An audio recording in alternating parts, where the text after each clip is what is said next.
Hello.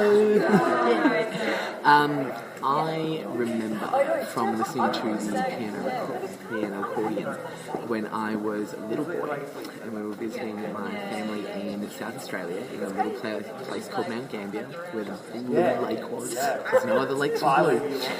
That I wanted to be a chef at that point.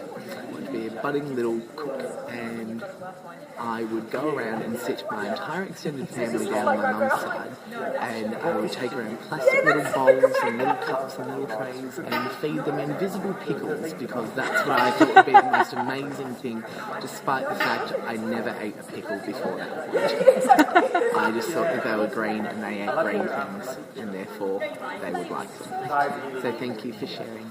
It's amazing and it's wonderful. Thank